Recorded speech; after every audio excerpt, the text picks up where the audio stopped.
नमस्कार दोस्तों, आपका स्वागत है स्मार्टफोन की मास्टर क्लास में। और आज हम स्मार्टफोन के सबसे इंपॉर्टेंट कंपोनेंट की बात करने वाले हैं।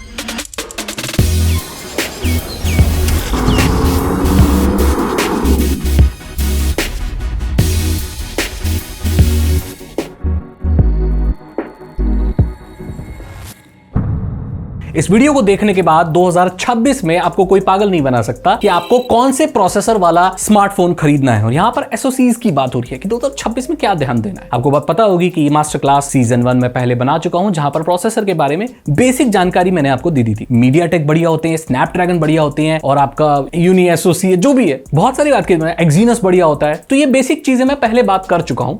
उन वीडियोस का लिंक आपको डिस्क्रिप्शन में मिल जाएगा। यहाँ पर मैं सेम चीज दोहराने नहीं वाला हूं, तो आप उन बेसिक वीडियोस को जाकर देखकर एक रफ आइडिया ले सकते हैं कि ये चीजें काम कैसे करती हैं, जहां पर मीडियाटेक स्नैपड्रैगन जैसी बेसिक चीज बताई है। यहाँ पर 2026 के हिसाब से मैं आपको गाइड देने वाला हूं। तो आइए बात करते हैं। तो यहाँ पर जो एसओसीज है ना, वहां पर अभी सबसे जो इंपॉर्टेंट चीज नोट करने वाली है कि हर सेम नैनोमीटर एक जैसा नहीं होता। यानी कि अगर आप किसी फोन को खरीदने जा रहे हैं जिसमें जो एसओसी है वो 4 नैनोमीटर पे बना हुआ, तो 4 नैनोमीटर किसने बनाया है, इससे बहुत फर्क पड़ता है 2026 में। क्या वो 4 नैनोमीटर का जो एसओसी है वो सैमसंग ने बनाया है या टीएसएमसी ने बनाया है? अगर सैमसंग ने बनाया है तो वो ज्यादा हॉट होगा, वो गर्म होगा और इतना पावर एफिशिएंट नहीं होगा। वही अगर टीएसएमसी ने बनाया है तो वो बहुत पावर एफिशिएंट होगा। इस चीज का ध्यान दें। सिर्फ नोड, प्रोसेस नोड से फर्क नहीं पड़ता, किसने मैन्युफैक्चर किया उससे भी फर्क पड़ता है। जब आप स्मार्टफोन खरीदने जाओ या यूट्यूब पर रिव्यूज देखो तो अपने फेवरेट क्रिएटर से ये पूछो कि ये जो एसओसी है ये किसने बनाया है? टीएसएमसी ने बनाया है, सैमसंग ने बनाया है, किसने बनाया है? सो आपको कौन सा लेना है? टीएसएमसी अभी तक का गोल्ड स्टैंडर्ड माना जाता है, तो ये पहली चीज आपको ध्यान देनी है। अब यहां पर आपको पता होगा कि एसओसीज को बहुत कम नैनोमीटर पे ले जाने की होड़ लगी हुई है। जितना कम नैनोमीटर होता है उतना एसओसी ज्यादा पावर एफिशिएंट होता है, यानी कि वो बैटरी कम खाता है और परफॉर्मेंस अच्छी देता है। और अभी 2026 में हम लोग 2 नैनोमीटर पर आ चुके हैं। जो ये 2 नैनोमीटर है जो कि हाई एंड फोन्स में देखा जाता है, 3 नैनोमीटर 2 नैनोमीटर बहुत हाई एंड उसमें देखा जाता है। एंड इसमें क्या है कि ये सिर्फ 15% फास्टर है अपने प्रीडेसेसर से, यानी कि 2 नैनोमीटर 3 नैनोमीटर से 15% ज्यादा ही फास्ट है, ज्यादा डिफरेंस नहीं। लेकिन वो 25% कम बिजली कंज्यूम करता है, जो कि एक बहुत बड़ा नंबर है। यहां पर आपको इस चीज को ये समझ सकते हो कि जैसे नैनोमीटर कम हो रहे हैं तो यहां पर स्पीड में इतना फर्क नहीं पड़ रहा, लेकिन वो पावर में बहुत फर्क पड़ रहा है। इसीलिए आपने देखा होगा कि जो मॉडर्न स्मार्टफोन उनकी बैटरियां ज्यादा चल रही हैं। बैटरी टेक्नोलॉजी भी सिलिकॉन कार्बन बैटरी, ये सब जो हम फिर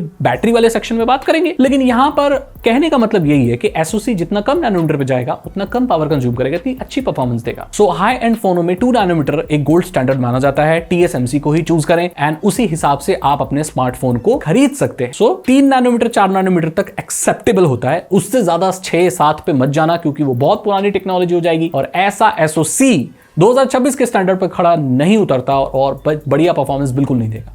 इसे दूर रखना, ठीक है। यहां पर 2026 में सीपीयू और जीपीयू इतने इंपॉर्टेंट नहीं रह गए। एक तीसरा इंपॉर्टेंट फैक्टर भी आ गया जिसको आप 2026 में जरूर देखना। अभी तक तो हम ये एसओसीज देखते थे तो यही देखते थे भाई इसमें सीपीयू कौन सा है, चलो ठीक है स्नैपड्रैगन फलाना है, ये स्नैपड्रैगन 8 सीरीज है, फ्लैगशिप वाली है। और जीपीयू माली जीपीयू है, ये जो कि आपकी गेम चलाने के लिए होता है। तो प्रोसेसर हो गया, गेम चलाने के लिए जीपीयू हो गया। आजकल तीसरी चीज भी आ गई है जिसे एनपीयू कहा जाता है, न्यूरल प्रोसेसिंग यूनिट। अब ये ऑफलाइन एआई चलाने के लिए होती है, जो कि 2026 में सबसे इंपॉर्टेंट चीज है। ये आपको देखनी ही देखनी है। तो एनपीयू आपको देखना जरूरी है कि एनपीयू उसमें है, अलग से नहीं है, सॉफ्टवेयर बेस्ड है या हार्डवेयर बेस्ड है। कई बार जो एआई की प्रोसेसिंग है वो सीपीयू में ही हो रही होती है, जो कि इतनी अच्छी नहीं होती है। तो आपको एनपीयू होना बहुत जरूरी है। एनपीयू होने से क्या होगा, आपके जो फोन का कैमरा है उसमें शटर लैग नहीं मिलेगा। मानो ना मानो, आजकल कैमरा में जितना उसके सेंसर का हाथ है उससे ज्यादा एआई का हाथ है। आजकल जितने भी फोनों में कैमरा है ना, उसमें से एआई हटा दो, फोटोज ऐसी आएंगी जो 2010 में आया करती थी। सारा खेल एआई का है। फोटो लेने के बाद एआई उसको पॉलिश कर रही है, बोके इफेक्ट, ब्लर इफेक्ट,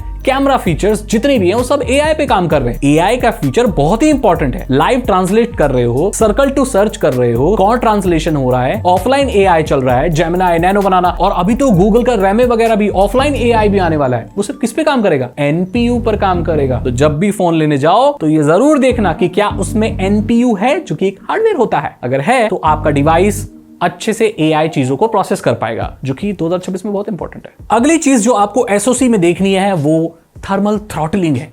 पता है इन सारी चीजों के बारे में कोई बात नहीं करता, लेकिन मैं बात कर रहा हूं थर्मल थ्रॉटलिंग क्या होता है। जब आप अपने फोन को ज्यादा देर तक इस्तेमाल करते हो तो वो गर्म होता है। जैसे ही आपका प्रोसेसर एसओसी गर्म होता है ना, उसकी परफॉर्मेंस आधी हो जाती है। देखो ऐसा होता है कि जो प्रोसेसर होता है ना, चाहे वो कंप्यूटर में हो, चाहे लैपटॉप में हो, मोबाइल फोन में हो, हीट गर्मी उसकी सबसे बड़ी दुश्मन होती है। तो जो प्रोसेसर जितना ज्यादा गर्म होता है उतनी ज्यादा बैटरी भी कंज्यूम करता है और परफॉर्मेंस भी वो आधी हो जाती है। सो थर्मल थ्रॉटलिंग का मतलब एक फोन को आप इस्तेमाल करो 2 मिनट तो बहुत फास्ट करेगा, 2 मिनट गेम खेलो तो बहुत फास्ट चलेगा, एंड आप उसमें अगर 2 घंटे खेलो तो गेम लैग करने लगेगा क्योंकि वो गर्म होने लगेगा। और Antutu बेंचमार्क से लोगों को पागल बनाया जाता है। आप जब भी फोन खरीदते हो, रिव्यू देख के खरीदते हो, वहां पर वो Antutu स्कोर बताता है यूट्यूबर कि भाई इसमें इतने हजार का, इतने लाख का Antutu स्कोर है। Antutu स्कोर 2026 में वैलिड चीज है ही नहीं, क्योंकि जो ये बेंचमार्क्स वगैरह होते हैं ना दोस्तों, वो आपके फोन में, जिसे टेक्निकल टर्म में स्ट्रेस टेस्ट भी कहा जाता है, मैं बता रहा हूं इन्फॉर्मेशन के लिए आपको।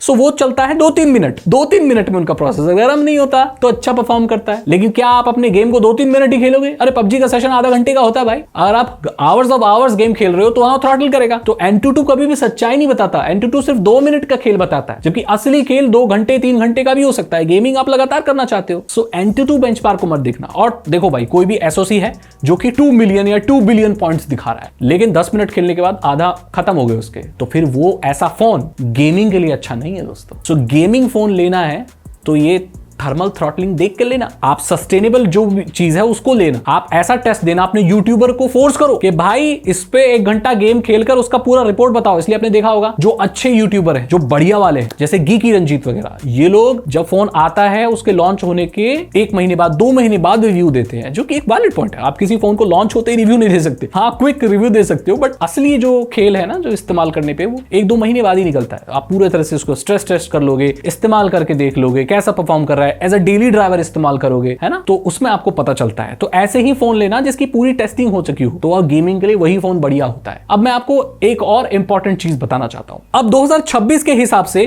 कौन सी कूलिंग होनी चाहिए? वेपर चैम्बर कूलिंग होनी चाहिए। ये गोल्ड स्टैंडर्ड है 2026 का। उसमें वेपर चैम्बर कूलिंग नहीं है तो वो नॉर्मल कूलिंग देता है, जो कि हाई एंड गेम में इतना अच्छा परफॉर्म नहीं करे। सो कूलिंग बहुत इंपॉर्टेंट है एसओसी में। आपका एसओसी प्रोसेसर कितना भी पावरफुल हो, लेकिन अगर उसमें कूलिंग मैकेनिज्म अच्छा नहीं है तो वो थ्रॉटल होगा, नो मैटर व्हाट। दुनिया का सबसे पावरफुल सीपीयू ले आओ, दुनिया का सबसे पावरफुल, उसे कूल मत करो, वो परफॉर्म ही नहीं कर सकता। सो कूलिंग पावर से ज्यादा इंपॉर्टेंट है। वो जितना कूल चलेगा उतना बढ़िया एफिशिएंट रहेगा, उतना अच्छी परफॉर्मेंस। इस बात का ध्यान रखना। वेपर चैम्बर कूलिंग जो आपको चाहिए ही चाहिए। एक सबसे इंपॉर्टेंट चीज आपको ध्यान देनी है एसओसी में, वो है यूनिफाइड मेमोरी आर्किटेक्चर, जिसे यूएमए भी कहा जाता है। ये बड़ी मैजिकल चीज है, लेकिन इसको आज तक कोई अच्छे से समझा नहीं पाया और ज्यादातर लोग इसको समझते भी नहीं है। ये क्या होता है? यही रिस्पॉन्सिबल है कि मैकबुक विंडोज से ज्यादा फास्ट चलती है। ये क्यों? दोस्तों, सबसे इंपॉर्टेंट चीज एसओसी में जो कि रिस्पॉन्सिबल है कि मैकबुक विंडोज लैपटॉप से ज्यादा अच्छा परफॉर्म करती है, ज्यादा फास्ट चलती है, इवन हाफ रैम में भी। मैकबुक को उठा के देख लो नियो को, जिसमें 8 GB रैम है, और विंडोज के कंप्यूटर को रख दो लैपटॉप को जिसमें 16 GB रैम है, बराबर करेंगे। इनफैक्ट मैकबुक आगे निकल जाएगी। तो कम रैम में वो इतना अच्छा कैसे परफॉर्म कर रही है? इसके पीछे का मैजिक है यूएमए, यूनिफाइड मेमोरी आर्किटेक्चर। ये कैसे काम करता है? ये चीजें लैपटॉप में भी वैलिड है, मैकबुक में एंड स्मार्टफोन में भी। सो यहां पर क्या होता है, आपका रैम,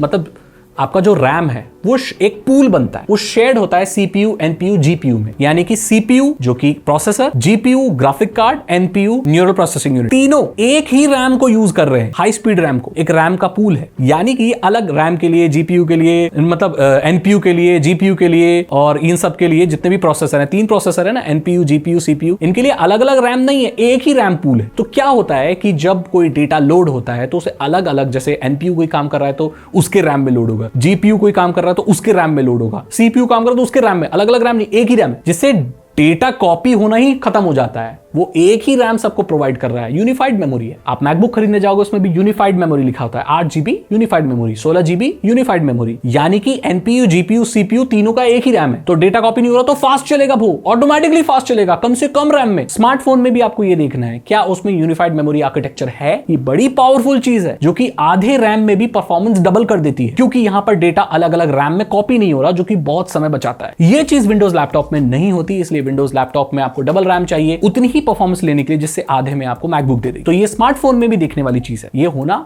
बहुत जरूरी। आपको रैम कौन सा लेना है, LPDDR5X या LPDDR6 रैम लेना है। LPDDR4 की तरफ मत जाना, वो थोड़ा पुराना है भाई, वो बॉटल नेक कर देगा। अगर आपका प्रोसेसर भी बहुत हाई एंड है एंड आपका जो रैम है वो LPDDR4X है तो वो बेकार है भाई। LPDDR5X या LPDDR6 पर जाना, ये रैम आज 2026 के स्टैंडर्ड से बहुत अच्छा माना जाता है, ठीक है। अब यहां पर SoC की लास्ट चीज रह जाती है जो कि बहुत ही इंपॉर्टेंट है, वो है मॉडेम। आपको पता होगा ना कि जो मोबाइल का प्रोसेसर होता है उसे प्रोसेसर क्यों नहीं बोलते, SoC क्यों बोलते हैं, है ना। जबकि कंप्यूटर में जो चिप होती है उसे हम बोलते हैं प्रोसेसर है भाई, लेकिन मोबाइल को प्रोसेसर नहीं बोल के SoC बोलते हैं, जिसका मतलब होता है सिस्टम ऑन अ चिप। यानी कि यहां पर सिर्फ मोबाइल में हम प्रोसेसर की बात नहीं कर रहे, पूरा सिस्टम है, क्योंकि इसमें NPU है, GPU है, मॉडेम भी है, which is responsible for 5G signals. So यहां पर जो लास्ट पार्ट है SoC का, वो मॉडेम होता है कि आपके फोन में नेटवर्क कैसे आएंगे, नेटवर्क की स्पीड कैसी मिलेगी, 5G कितना अच्छा चलेगा। सो स्नैपड्रैगन 8 सीरीज का जो भी मॉडेम है वो नो डाउट अच्छा परफॉर्म करेगा, 5G के सिग्नल अच्छे मिलेंगे, स्पीड बढ़िया मिलेगी। सो हाई एंड मॉडेम को चूज करना आपको इंपॉर्टेंट है, वो फ्लैगशिप फोनों में ही मिलेगा या मिड रेंज में मिलेगा। जो बेसिक पुराने मॉडेम लगे हुए हैं वो बेकार परफॉर्म करेंगे, उसमें आपको ना कैरियर एग्रीगेटर मिलेगा ना बाकी सारी चीजें मिलेगी। सो ये कैरियर एग्रीगेटर क्या होता है, कैरियर एग्रीगेटर मतलब होता है कि बहुत सारे सिग्नल को